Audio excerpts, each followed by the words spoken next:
नमस्ते, मेरा नाम है सौरभ यादव। इस वीडियो में हम बात करेंगे हैलोवीन त्योहार के बारे में, जो कि पूरे अमेरिका में मनाया जाता है।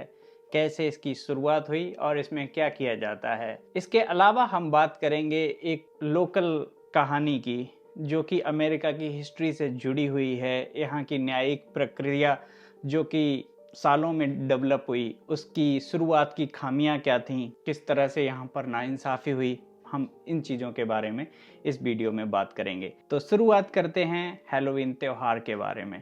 हैलोवीन त्योहार की शुरुआत आयरलैंड में हुई। इसको विंटर आने से पहले मनाया जाता था। अब अमेरिका में इसके मायने बदल गए हैं। पहले तो ये एक रिलीजियस त्योहार की तरह मनाया जाता था, अब जस्ट ये एक ड्रेसिंग अप, जस्ट नए नए कपड़े पहनने का, नए नए स्टाइल बना के, मतलब भूत प्रेत की तरह स्टाइल बना के, या फिर सुपरमैन की तरह, या किसी भी तरह के स्टाइल से आप ड्रेसअप हो सकते हैं। और बच्चों के सामने फैंसी कपड़े पहन के बच्चे एक दूसरे को दिखाने जाते हैं। स्ट्रीट्स पे लोग घूमते हैं और अपना घर तरह तरह से सजाते हैं। ख़ास तौर पे डरावने कॉस्ट्यूम से अपना घर सजाते हैं, घर के बाहर सजावटें रखते हैं। मैं आपको ये बैकयार्ड दिखाता हूँ। इन लोगों ने अपना घर किस तरह से सजा रखा है।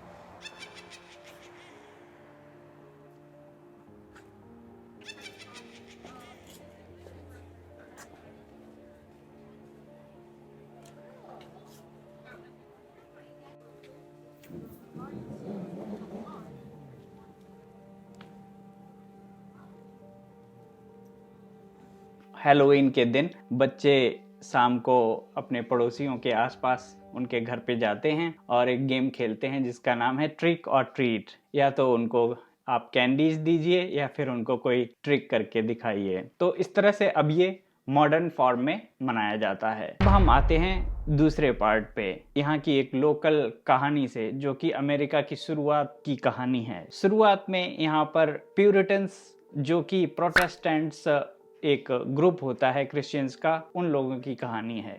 वो लोग काफ़ी ज़्यादा संघर्ष कर रहे थे इंग्लैंड में अपनी मान्यताओं को लेकर। दूसरे ग्रुप्स, दूसरे क्रिश्चियंस के समूह से उनकी नहीं बनती थी, जिनमें से मेन कैथोलिक्स थे। वो चर्च ऑफ इंग्लैंड, जो कि उनका सबसे बड़ा केंद्र था, उसमें वो कुछ परिवर्तन करना चाहते थे, लेकिन कैथोलिक्स उन्हें वो अलाउ नहीं करते थे। और ऐसा भी हुआ कि उनके साथ वहाँ पर बहुत सारा अन्याय और जुल्म भी हुए। और इंग्लैंड में उस टाइम पे काफ़ी गरीबी भी थी। गरीबी तो इतनी ज़्यादा थी कि सारे यूरोप में ही बहुत ज़्यादा गरीबी थी। और अमेरिका की नई नई शुरुआत, अमेरिका की नई नई खोज की बातें उन दिनों यूरोप में हुआ करती थी। तो प्यूरिटन्स, जो कि चर्च ऑफ इंग्लैंड में परिवर्तन करना चाहते थे, उनके मन मुताबिक परिवर्तन जब नहीं हो पाए, तब उन्होंने यह निर्णय कर लिया कि अब वो अमेरिका जाकर रहेंगे। वो लोग अमेरिका आ जाते हैं, एक सपना लेकर आते हैं कि एक अच्छा फ्यूचर होगा, खुशहाल ज़िंदगी होगी।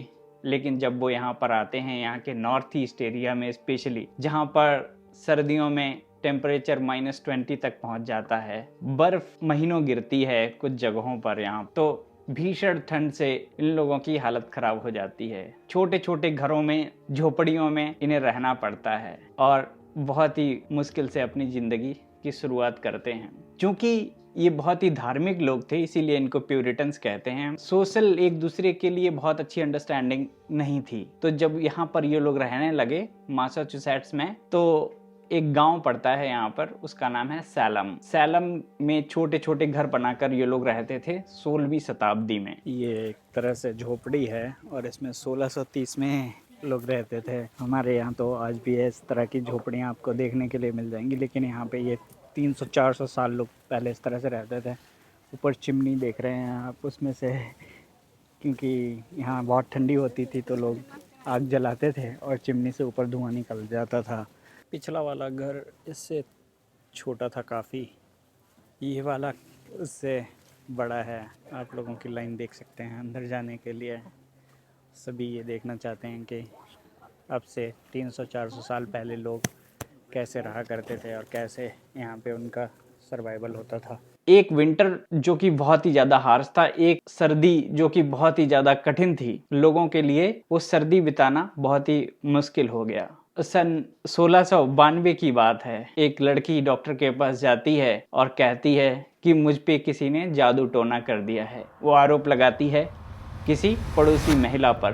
जिससे उसकी पारिवारिक रंजिश भी होती है। इस तरह के आरोप फिर बहुत सारी महिलाओं पर लगने लगते हैं। अब चूंकि ये बहुत ही रिलीजियस लोग थे, बहुत ही धर्मांधता थी इन लोगों में, तो ये इसको अच्छे से टैकल नहीं कर पाते हैं और काफ़ी महिलाओं को जस्ट उन्हीं आरोपों के आधार पर ये डायन या चुड़ैल मान लेते हैं और उनसे कहते हैं या तो आप इस जुर्म को स्वीकार करिए कि आप डायन हैं, आप चुड़ैल हैं, नहीं तो हम आपको फांसी दे देंगे। महिलाएं डर जाती हैं।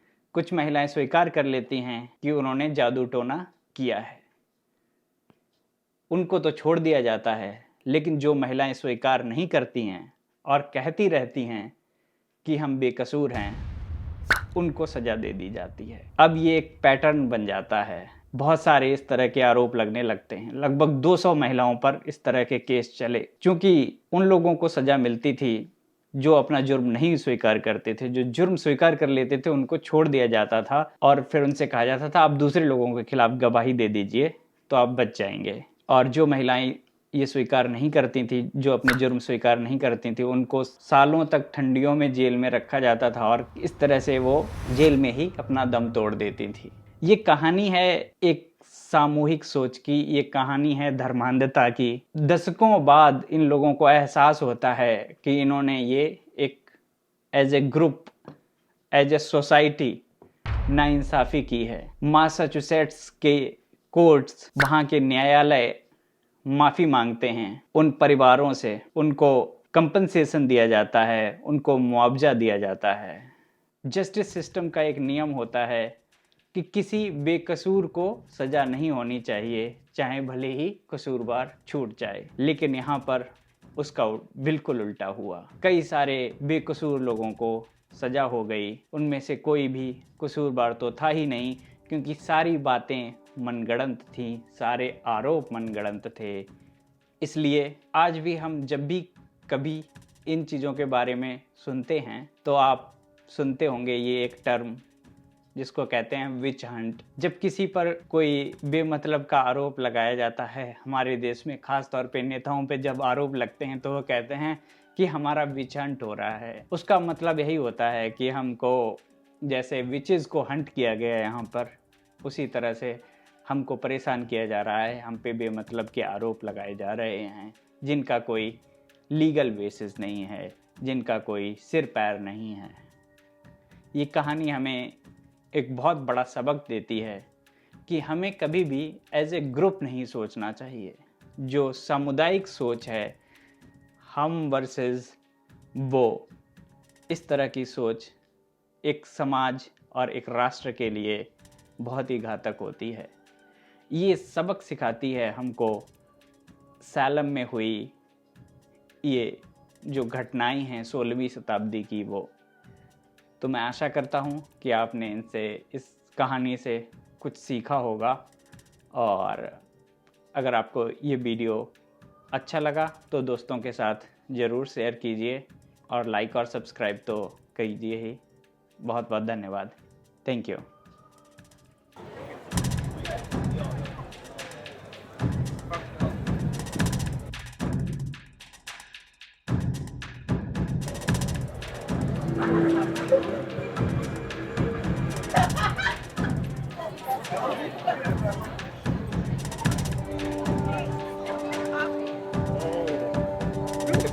Vegan.